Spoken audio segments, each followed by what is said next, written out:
Hello everybody, welcome back to the AdvancedVape channel. Today we're going to be taking a look at the TITAN PWM mod. This is the very first mod review that I've done on this channel. I've always reviewed atomizers. I know that I've talked about mods that I've made in the past, but I haven't actually done a review before. I don't use too many mass-produced mods. The last one that I had was the Triad, and that was quite a while ago. So it's a little bit of a change in pace for me. This is a PWM mod, which I don't know if you would call it semi-regulated. This particular mod seems pretty regulated to me, so I would kind of consider it regulated. I know that a lot of other PWM mods, especially if you make it yourself, they would definitely be considered semi-regulated. It's a variable voltage mod, so you're not changing the wattage, you're changing the voltage. Kind of works out to pretty close to the same thing. This is a 4 battery paraseries mod. I'll just kind of show what it looks like. Got a screen here. Anodized finish on it. And plenty of vents. And the form factor is pretty good considering it holds 4 batteries. It feels good in your hand. It's not too big. I know that if I were to make a 4 battery mod, it would be massive. There's not a whole lot of options as far as making a 4 battery mod. So, as you can see, it's wired in paraseries, so there's 2 kind of sets in parallel, and then that is put in series. I'm going to try and show it. I know it's going to be kind of hard to see, but there's markings on the inside to show you the top 2 say positive and the bottom 2 say negative. I can't really tell if the camera's picking that up, but they're clearly marked which way you need to put them in there. If you do it wrong, it still has the reverse polarity protection. This mod has quite a few protections on it.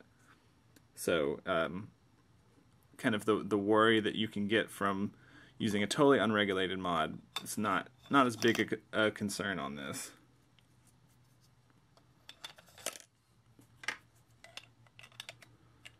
You do still want to make sure that you're using high quality batteries and all of the battery safety things that go along with using mods. So the only controls are a dial here, and that's to change the voltage. It goes up to 8.4.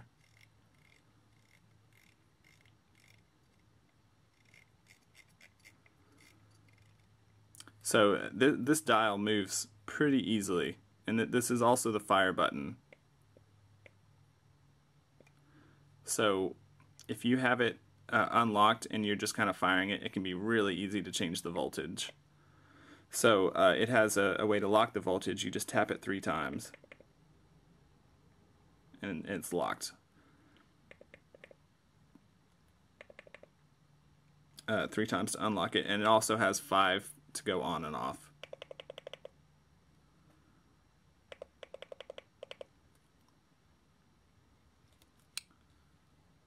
So yeah, it seems pretty regulated to me.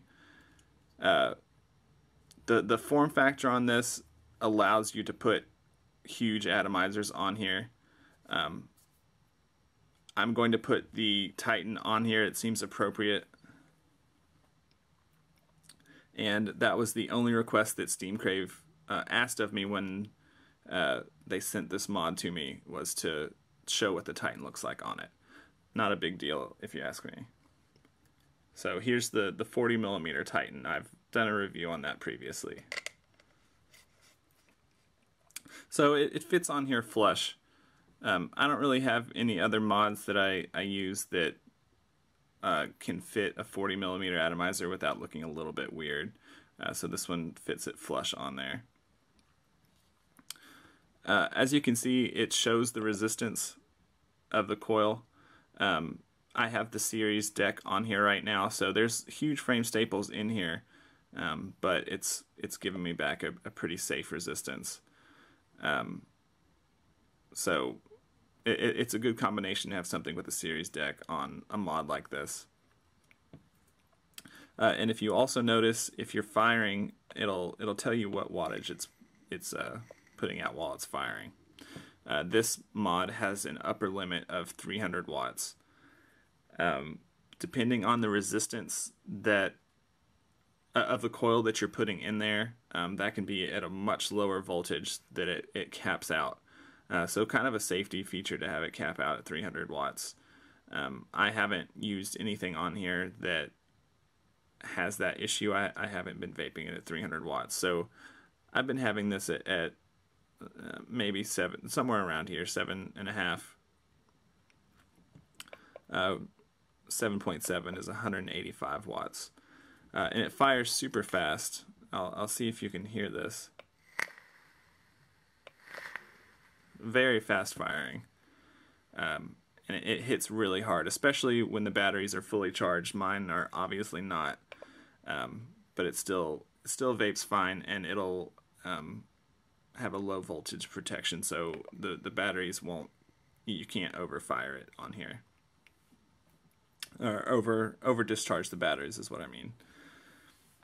So overall, the vape is very powerful, kind of surprising to me.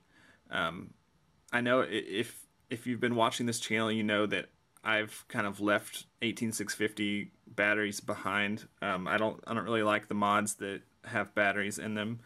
I didn't actually even own any batteries. I had to go buy 4 batteries to do this review. I've been using LiPo batteries, but considering this is a battery-based mod, it hits very hard and very fast, and the batteries last a really long time. So it competes well with the LiPo type setup that I'm used to.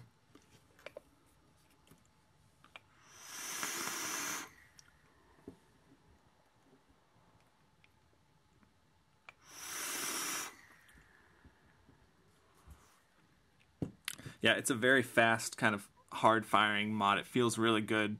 It feels really good firing. Then I didn't really expect that. I'm so used to the way that a DNA fires that's my preference, but this competes really well with that.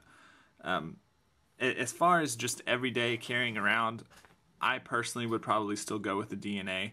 It's more flexible. There's a lot more options there. But as far as just a big ass mod that fires hard, you can put big stuff on there. It's right up there with the DNA, and the batteries definitely last longer. Firing a big 200 watt kind of thing than my 250 color, which would drain the batteries pretty fast. That thing can go up to 400 watts, but it would drain the battery so fast vaping like that. And these batteries with the paraseries setup last quite a while.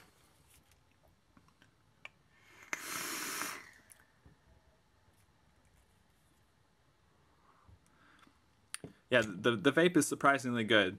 I don't have a whole lot of experience with PWM setups.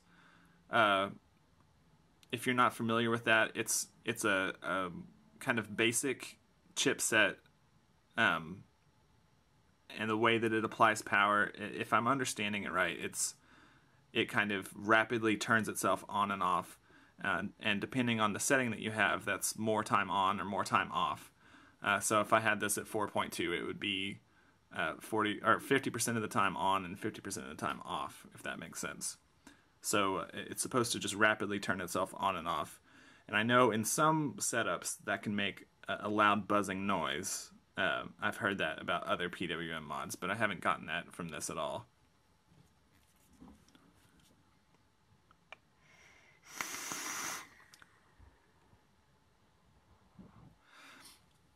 To talk about the cons with this, there's really not a whole lot. Aesthetically, I'm not really a huge fan of this gigantic logo on here. That's basically the only thing on here is a huge STEAMCRAVE logo. It doesn't look bad, it's big. I would have liked it to be just a little bit more simple, maybe move it down and make it a little bit smaller or something. Do a little bit less on the huge logo. As far as functionality goes, it's so easy to change this voltage without having it locked. That might cause problems if you're if you have kind of a low ohm setup on there. So normally I always have the voltage locked on there while I'm using it, so that it's not going to rotate. It's really easy to accidentally turn that dial while you're firing it.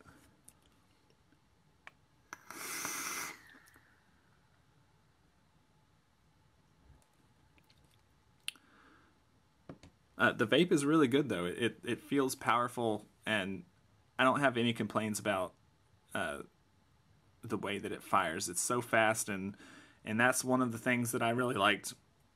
And that's one of the things that I really liked about the 250 color, is just that kind of fast, punchy kind of feel to it.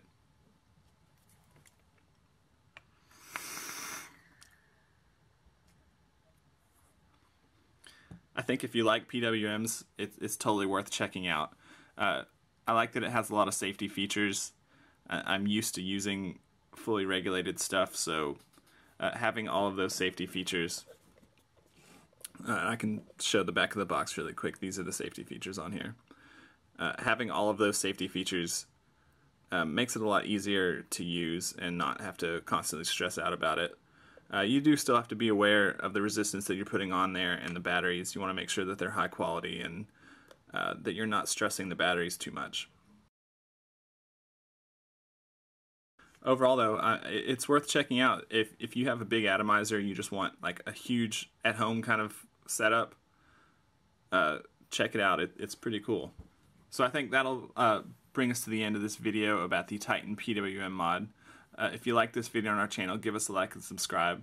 And as always, if you have any questions, leave them below in the comments or send me an email. And I'd also like to hear what you guys thought about me doing a mod review, if you want me to do other mod reviews in the future. Or if you have any particular preferences on reviews that I do in the future. I know I haven't really put out too many reviews lately. I've just been busy, and also I buy most of the stuff that's reviewed on the channel. This was sent to me by STEAMCRAVE, but in the past most of the stuff has been purchased by me, so I've been kind of selective on the stuff that I buy lately. So yeah, I'd like to hear what everybody thinks, what I should review next, or what you thought about the mod review. Thanks.